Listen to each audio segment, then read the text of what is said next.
Kim Chiu at Paulo Abelino hindi na raw masyadong sweet sa isa't isa na ikinalungkot ng kanilang mga fans. May latest update ang showbiz reporter na si Ogie Diaz patungkol kina Kim Chiu at Paulo Abelino bilang isang Kim Pao fan. Sa latest showbiz update, sinabi ni Ogie na maraming netizens na ang nagtatanong sa kanya kung magjowa na ang kinikiligang dalawang artista. Ang diretsahang sagot ni Ogie ay hindi pa.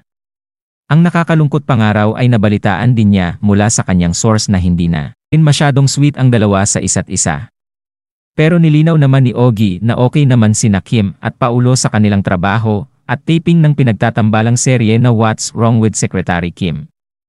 Pero ayon kay Ogie mula sa kanyang source ay hindi na raw ganun ka-sweet sila Kim at Paulo. Okay sila sa set pero yung ligawan medyo malabo raw na ikinalungkot ng showbiz reporter bilang isa daw siyang Kim Pao fan. Ang problema parang hindi na raw ganun ka-intense yung feelings ni Kim Chiu towards Paulo dahil si Paulo talagang passionate sa acting tapos parang may iba raw gusto si Paulo, dagdag pa ni Ogie Diaz. Uy, hindi pa naman pala nakikita ni Kim Chiu si Mr. Right. Hinahanap pa pala niya. Ano ba nagaganap? Naku, eto na nga yung sinasabi natin, di ba? Kasi pag ikaw kasi nanggaling sa mahabang relasyon, hindi ka kaagad mapapasok kagad sa another relationship, di ba, Nay?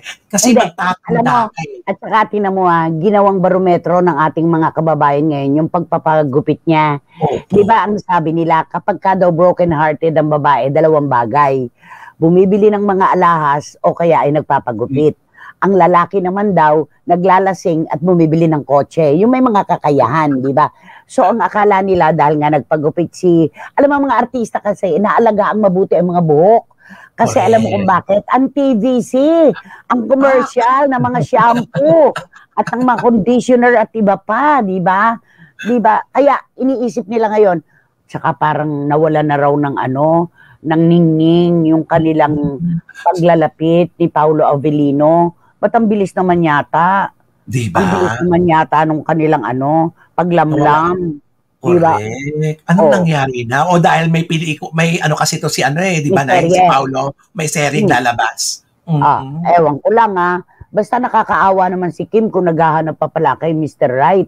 Diba? Sabi nga ni Juris Doctor sa channel, sabi na nga ba, masaya lang yan sa simula, kaya hindi talaga maganda yung style na todo bigay. Yung What's Wrong with Secretary Kim, nakakakilig ang unang 12 episodes, pero yung ika-13 episode, biglang lumamlam na. Kaya naman pala, may mga lalaki kasi na gusto nilang na-challenge sila kahit konti. Kaya Kim, wag mong hanapin si Mr. Right. Sa halip, pray for him to find you. Ang ganda nun Pray for him to find you. Yan, ang sabi niya. At sabi pa ni Juris, sooner be patient at huwag madaliin si God. It's His plans, not yours. So for now, enjoy being single. Go out, mingle, and have fun. Oo, totoo yun, di ba? Paulit-ulit na nating sinasabi, ang tunay na pag-ibig ay hindi naman hinahanap. Ikaw ang nilalapitan kapag sa iyo talaga. Di ba? Yes. At saka merong bagong nililink sa kanya, di ba? Yung attorney. Hindi ako naniniwala doon. Alam yung kahawig ni Piolo Pascual? Oo, di ba? Hindi ako naniniwala doon. Parang, wag kami. Wag kami. Nainis yung pagkasabi, wag kami. Wag kami. Sabi nga ni John, yan na nga ba sinasabi natin. Nung umpisa pa lang, doubtful na kami kung ano ang nangyayari dyan sa Kim Pao. Ang agad-agad kasi pinainit kagad nila ang karburador ng sasakyan. Di na magrektahan, nawala ng bigla. Nako, kawawa naman si Kim Chiu. Paasa, parang ganon. Paasa ba si Paulo Abelino? Naku, maraming magagalit kay Paulo. Magagalit. Di ba? O baka naman talagang wala, tayo lang nag-assume na meron. Di ba? Naku, nakakaloka ito. Kim Chiu, sana naman, you deserve to be happy, di ba? Totoo yan, napakabait ng batang ito. At ibinibigay naman ng lahat-lahat sa kanyang minamahal. Kaya naman, dapat lang na makita na niya si Mr. Right. At huwag nang apuhapin pa sa buong mundo kung nasaan si Mr. Right. Darating kapag para sa iyo. Totoo yan. Oo. At saka kasi palong-palo naman kasi ang career niya, hindi naman pwedeng pagsabayin talaga yun, di ba, Nay? May nagsasuffer talaga. Pag palo ang career mo, asahan mo ang love life mo, wala. Ganun yun, di ba? Totoo yan, oo. At saka alam mo, si Kim madaling mahalin eh. Kaya lang, todo bigay din magmahal kasi itong batang ito. Bigay na bigay kagad. Kaya pagka naghiwalay nasasaktan, ang todo-todo. Kasi sabi nga wag mo namang asahan kung ano ibinibigay mo pabalik sa iyo, di ba? Kumbaga, sayang naman.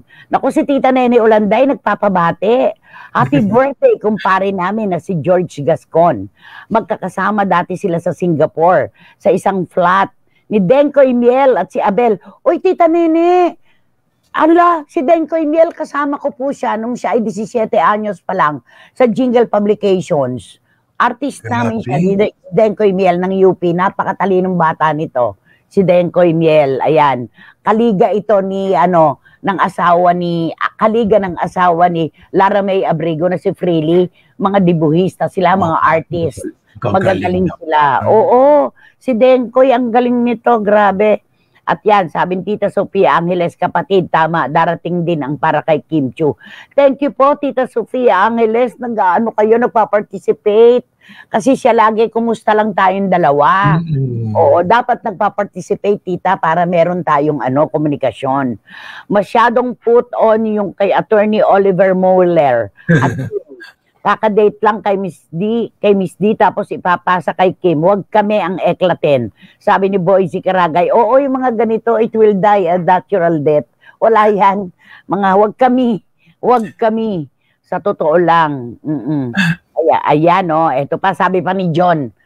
Alin, yung lawyer daw, alam mo, naghahanap lang siya ng lilim sa ilalim ng araw. Napakainit kasi ngayon. Umahanap lang siya ng lilim. Ayan. Thank you, John. At sabi ni Miss Nags, Nay, ang bagay po na quote for Kim Chiu. I'm not single. I'm not taken. I'm simply on reserve for the one who deserves my heart. Oh! Tama. Ganda naman. Hindi ako nag-iisa. Wala pa akong kasama. Ang puso ko ay nakalaan lamang para sa lalaking dapat magmay-ari ng aking puso. Ay! Ganda, Miss Nags. Thank you so much. Si Miss Nags. Hugot ka, Miss Nags, ha? Natuturete silang lahat nila, Wating-Wating at Iram Lia. Magandang tanghali po sa inyo, Nay at Kuya Romel. Aba, Kim Chiu. Try mo rin din kasing hanapin si Mr. Left.